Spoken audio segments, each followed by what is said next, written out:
Hello guys, हमारी next video है methods of CDR. इससे पिछली वीडियो में हमने corporate debt restructuring chapter start किया था। हमने उसका मीनिंग, फीचर एंड इम्पॉर्टेंस तीनों टॉपिक्स कवर किए थे पिछली एक ही वीडियो में। तो जिन्होंने वो नहीं देखी वो देख लो। इस वीडियो में हम सिर्फ मेथड्स कवर करने वाले हैं, ठीक है। तो हमारा ये चैप्टर भी इस मेथड्स के बाद कवर अप है मेरी तरफ से। अगर आपको कोई एक्स्ट्रा टॉपिक करना है तो कमेंट सेक्शन में बता देना। वैसे मेरे अकॉर्डिंग कोई इंपॉर्टेंट नहीं था टॉपिक और, ठीक है। तो आज की हम टॉप वीडियो स्टार्ट करते हैं अपनी। हमारी वीडियो है methods of corporate debt restructuring पे, ठीक है। इसको हम टेक्निक्स भी अपनी बोल सकते हैं। अगर हमारी टेक्निक्स आए तो उसमें भी हम यही आंसर लिखेंगे, ठीक है। तो फर्स्ट है, अगर जैसे सीडीआर हमारे आती है तो उसके मेथड्स कौन कौन से वो अप्लाई करती है जिससे वो कंपनी को दोबारा खड़ी कर देती है। फर्स्ट मेथड वो आते ही क्या करती है, increase the term of loan. जैसे मैंने ना एक लोन लिया किसी पर्सन से, तो मेरा उस लोन लेने का पीरियड था कि मुझे 1 साल के अंदर उस लोन को पे ऑफ करना है, दोबारा वापस पे करना है उस पर्सन को, ठीक है। पहले तो कॉर्पोरेट डेट रिस्ट्रक्चरिंग कंपनी आते ही उस टाइम पीरियड को इंक्रीज करेगी। जो 1 ईयर का था उसको इंक्रीज करके 2 ईयर्स का करेगी, ताकि वो उस पीरियड में उस कंपनी को दोबारा रीअरेंज करके खड़ा कर सके कि कंपनी इस काबिल हो जाएगी वो उसका लोन पे ऑफ कर पाए, ठीक है। Payment of date can be delay by increasing the term of loan. Payment जो करनी थी हमने हमारी उधार की उसको डिले कर दिया, ठीक है, लोन की टर्म को इंक्रीज करके टाइम पीरियड को। First point clear. First method उसने आते ही क्या किया, लोन की टर्म को इंक्रीज कर दिया, ठीक है। सेकंड है converting the debt into equity. उसने हमारे जो डेट्स उधार हैं, जैसे हमने किसी से उधार लिया हुआ है और हमारी कंपनी में ना उधार तो लिया है बट हमारी कंपनी में शेयर्स पड़े हैं, तो उसने जिससे हमने उधार लिया उसको क्या बोलते हैं, भाई आप ना, आपसे हमने इतने उधार लिया हुआ है, इसके बदले में आप हमसे इतने शेयर, इक्विटी शेयर्स ले लो और इतने पैसे हमारे फिर माफ़ हो जाएंगे लोन में से।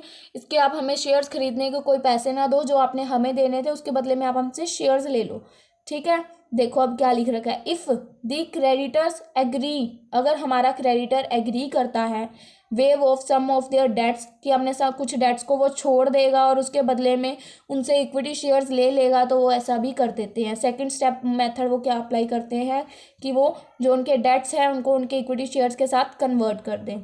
थर्ड है changing the composition of share capital. The share capital, जो उनकी कंपनी की शेयर कैपिटल होती है उनको चेंज कर देते हैं वो। देखो क्या लिख रखा है, share capital can be converted from pure equity to equity. जो उनकी शेयर कैपिटल है वो किस में कन्वर्ट होती है, first pure equity to equity में कन्वर्ट हो जाती है, and pure equity to preference share में कन्वर्ट हो जाती है, ठीक है। देन फोर्थ पॉइंट है एक्सटेंशन ऑफ रीपेमेंट। अब देखो हमारा फर्स्ट पॉइंट था ना जिसमें टाइम पीरियड इंक्रीज करते थे, इसमें भी वही है। देखो एक्सटेंशन ऑफ रीपेमेंट पीरियड को जो एक्सटेंड कर देना existing debts and re holding, ठीक है। देखो क्या लिख रखा है, repayment of existing debts can be delay. जो रीपेमेंट है उसको डिले कर देना, so that immediate payment of debts can be delay. जो इमीडिएट पेमेंट होने वाली थी वो डिले हो जाएगी टू अ बेटर पीरियड, एक बेटर पीरियड के लिए। जब हमारी कंपनी की कंडीशन अच्छी होगी तो हम उसकी पेमेंट करेंगे।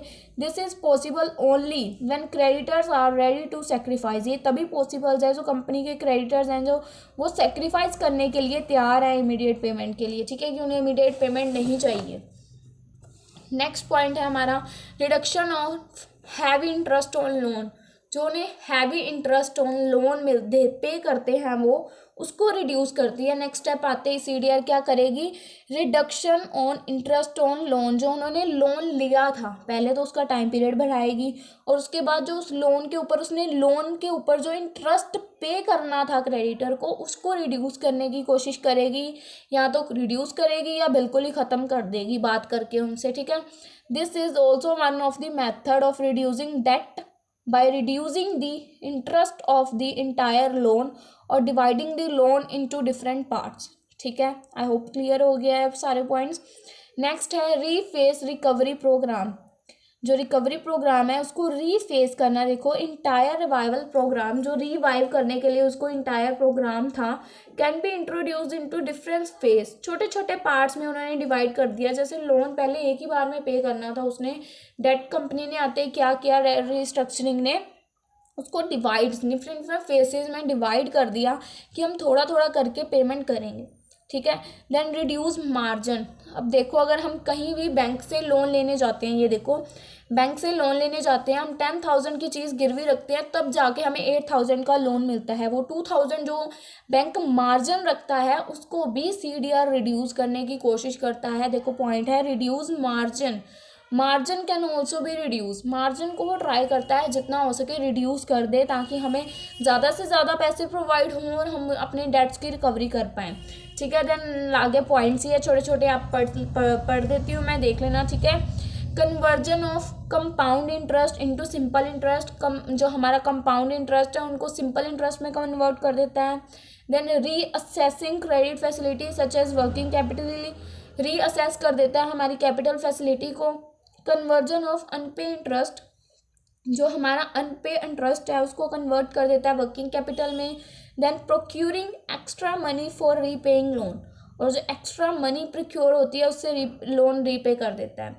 ठीक है गाइज, आई होप आपको ये मेथड्स क्लियर है। मैंने अपनी तरफ से पूरी कोशिश की है आपको समझाने की। मेरी तरफ से ये वाला चैप्टर भी ख़त्म है, कॉर्पोरेट डेट रीस्ट्रक्चरिंग।